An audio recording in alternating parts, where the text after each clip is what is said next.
वंचितचे अध्यक्ष प्रकाश आंबेडकर साहेब आपल्यासोबत आहे. आपण त्यांच्याशी थेट बातचीत करणार आहोत. सर, तुमचं स्वागत आहे. काल ज्या पद्धतीनं बैठक झाली, आधी तुम्ही म्हणालात की मी बेलाटपियरला चाललोय, मग तुम्ही त्या ठिकाणी पोहोचलात, बैठकही झाली.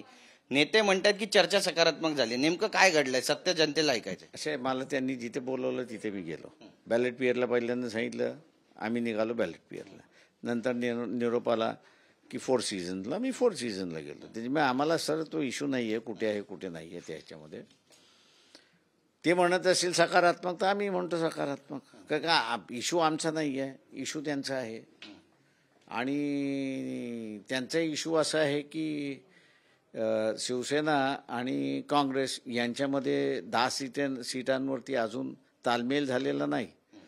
आणि NCP, काँग्रेस आणि शिवसेना उद्धव यांच्यामध्ये 5 सीटांवरती तालमेल झालेला नाही. त्याच्यामुळे सर त्यांनी तो ताळमेळ केला पाहिजे, मगच आम्ही त्या चर्चेमध्ये सहभाग घेऊ शकतो. त्यांचा ताळमेळ होत नाही तोपर्यंत आम्ही फक्त बघायच्या भूमिकेमध्ये आहोत. नक्कीच. पण आता पुढच्या बैठकीला तुम्ही जाणार आहात का? ताळमेळ झाला असेल तर आम्ही निश्चितपणे जाऊ. बैठकीला जाणार, बैठकीला आम्ही टाळणार नाही आहोत. एक निश्चित आहे, एक जी चर्चा झडते किंवा एक नरेटिव्ह ज्या पद्धतीने सेट केलं जात आहे की भाजपची बी टीम आहे, जाणार नाहीये आणि महाविकास आघाडीचा भाग होणार नाहीये कारण त्यांनाच जायची इच्छा नाही, अशा पद्धतीचं जे नरेटिव्ह आहे याला उत्तर कसं देणार? माझं म्हणणं असं की इथे कोणाला उत्तर द्यायला आम्ही बसलेलो नाहीत. ज्यांनी BJP बरोबर समझोता केलेला आहे आणि ज्यांनी असं BJP बरोबर अगोदर राजकीय सरकार स्थापन केलेली आहे, त्यांनी आम्ही धुत्या तांदळासारखे हे कोणाला सांगू नये. आणि आत्ता असणारा म्हणूनच ते धुत्या तांदळासारखे झालेले आहेत, याच्यासाठीच आम्ही असणारं ते प्रपोजल दिलं की तुम्ही आत्तापर्यंत BJP बरोबर राहिलेला आहात, शिवसेनेबरोबर राहिलेला आहात, कोणाबरोबर तरी राहिलेला आहात, तर यापुढे आम्ही BJP बरोबर जाणार नाही असं आम्हाला नाही. जो मतदार नव्यानं जोडणार आहे आणि तुम्हाला मतदान देणार आहे त्याला तुम्ही द्या. त्यांनी दिलं तर तो जोराने मतदान करेल तुम्हाला. तुम्ही देणार नसेल तर त्याला जे काही निर्णय काढायचे ते तो काढत बसेल. त्याच्यामुळे पण एक गोष्ट यामध्ये अशी पण आहे की प्रकाश आंबेडकर यांना महाविकास आघाडी सोबत जायचंय की नाही असा पण प्रश्न विचारला जातोय.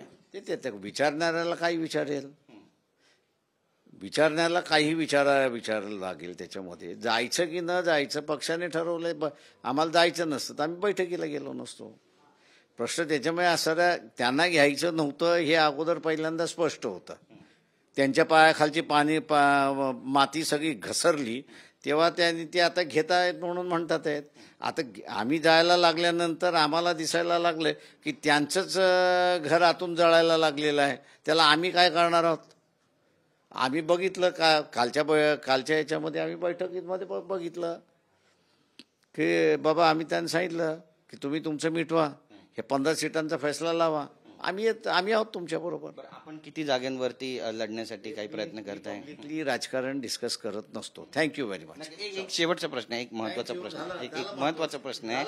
आपली सभा आहे आज, महत्वाची सभा आहे, या ठिकाणी पण आपली ताकद दिसेल. लोक आली तर आमची ताकद आहे असं आम्ही मानतो. त्याच्यामुळे लोक आली तर आमची ताकद आहे त्याच्यामध्ये. धन्यवाद आमच्याशी बोलल्याबद्दल.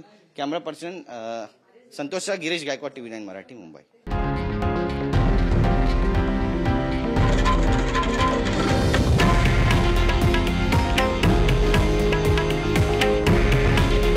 हे आहे देशातील नंबर 1 न्यूज नेटवर्क आणि आपण पाहत आहात TV9 मराठी.